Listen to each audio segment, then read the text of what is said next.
Welcome friends, আজ আমি আবার চলে এসেছি আপনাদের সামনে তেল ছাড়া সিঙাড়া বানাতে।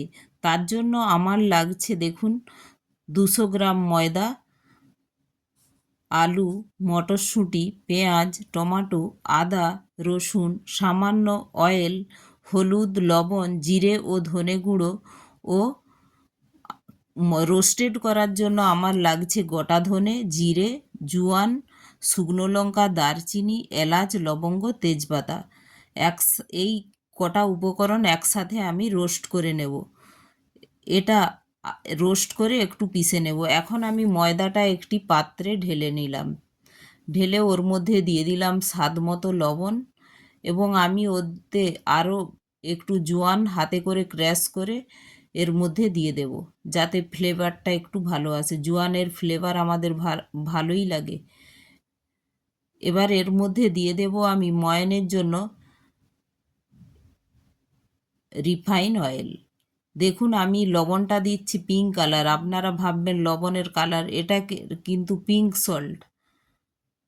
পিঙ্ক সল্ট, এই জন্য এর কালারটা পিঙ্ক। এখন আমি এর মধ্যে দিয়ে দেব রিফাইন অয়েল। এই পরিমাণেই, খুব কম পরিমাণে দিয়েছি, দেখুন এটা ময়ানের জন্য দিয়েছি। এবার এটা ভালো করে মিক্স করে নেব। মেখে এবার এর মধ্যে আমি আগে থেকে গরম জল করে রেখেছিলাম, ওটা দিয়ে ভালো করে মেখে নিলাম। এবার এটা একটি বাউলের মধ্যে আমি চেপে রেখে দিলাম, এবং আধা ঘন্টা পরে এলাম, দেখুন এটা আগের থেকে অনেকটা সফট হয়ে গেছে। আমি একটু শক্ত করেই এটা মাখতে হবে। এখন আমি কুচিয়ে নিলাম টমেটো, পেঁয়াজ, ধনেপাতা, মটরশুঁটি আর আদা রসুনটা একটু ক্র্যাশ করে নিয়েছি, আর বয়েল পটাটোগুলো আমি ছাড়িয়ে নিয়েছি। এখন আমি একটা কড়াইয়ের মধ্যে ধনে, জিরে ও রোস্টেড যে মশলাগুলো নিয়েছিলাম, এগুলো এখন আমি রোস্ট করে নেব এবং একটি পাত্রে ঢেলে নেব, এবং ঠান্ডা হওয়ার পরে ওটা ক্র্যাশ করে নেব। এখন আমি গরম কড়াইয়ের মধ্যে একটু পুর তৈরি করার জন্য সর্ষের তেল নিয়ে নিলাম। ওই তেলের মধ্যে দিয়ে দেব আমার থেঁতো করে রাখা আদা আর রসুন। ওর মধ্যে দিয়ে দেব কুচিয়ে রাখা পেঁয়াজ আর টমেটো। দিয়ে ওটা নাড়তে থাকবো। নাড়তে নাড়তে ওর মধ্যে দিয়ে দেব স্বাদ মতো লবণ। স্বাদ মতো লবণ দিয়ে ওটা নাড়তে থাকবো। আর দিয়ে দিলাম একটু হলুদ গুঁড়ো। হলুদ গুঁড়ো দিয়ে এটা একসাথে নেড়ে দিলাম। এখন এর মধ্যে দিয়ে দিব যে আগে থেকে আমি ধনে জিরে পাউডার নিয়ে রেখেছিলাম, ওটা দিয়ে দেব। 1 টিস্পুন করেই প্রায় নিয়েছি। নিয়ে এটা নাড়তে থাকবো। খুব কম তেলে এটা দেখুন হয়ে যাচ্ছে। পুরটা বানানো আর ময়ানের জন্য যে তেল লেগেছে, আর তেল লাগছে না। আমি একটু দিয়ে দিলাম রেড চিলি পাউডার, তার সাথে দিয়ে দিলাম মটরশুঁটি, এবং বয়েল পটাটোটা আমি ম্যাশ করে নিয়েছিলাম হাতের সাহায্যে, এবং ওটাও দিয়ে দিলাম। এবার ওটা মশলার সাথে ভালোভাবে মিশিয়ে নিলাম।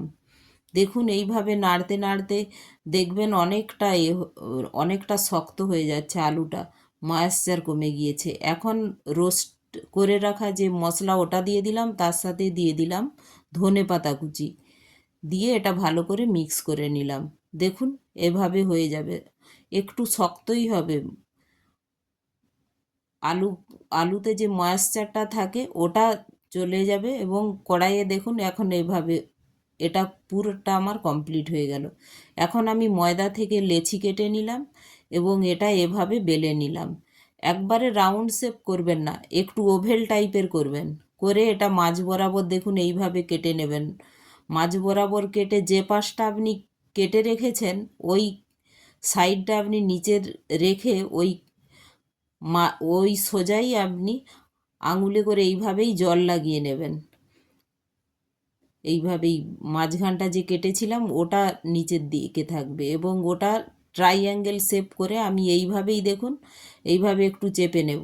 যেহেতু জল লাগিয়েছি এই জন্য এটা সুন্দরভাবে দেখুন লক হয়ে গিয়েছে। এবার এটা খুলে এর মধ্যে একটা পুর ভরার জন্য এইভাবে ফাঁকা একটা পেস্ট করে নিলাম, এবং এর মধ্যে দিয়ে দিলাম আমার করে রাখা আলুর পুর, এবং ওটা ভালো করে এবার লক করে দিলাম।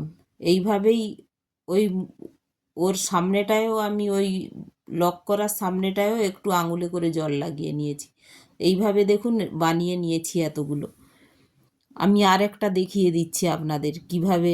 দেখুন এই মাঝ বরাবর আপনার জলটা লাগিয়ে দিলাম এবং এটা এই ট্রাইঅ্যাঙ্গেল শেপ করে ওইখানটা লক করে দিলাম। জল লাগানোর জন্য এটা অটোমেটিকই লক হয়ে যায়, আপনারা হাতে করে একটু করলেই লক হয়ে যাবে। এবার এর মধ্যে আমি বাটির মতো একটা লম্বা ট্রাইঅ্যাঙ্গেল শেপের করে নিলাম এবং এর মধ্যে ভরে দিলাম আমার ওর বানিয়ে রাখা পুর। এইভাবে সেমভাবেই আমি এই মুখটা আমি বন্ধ করে দিলাম।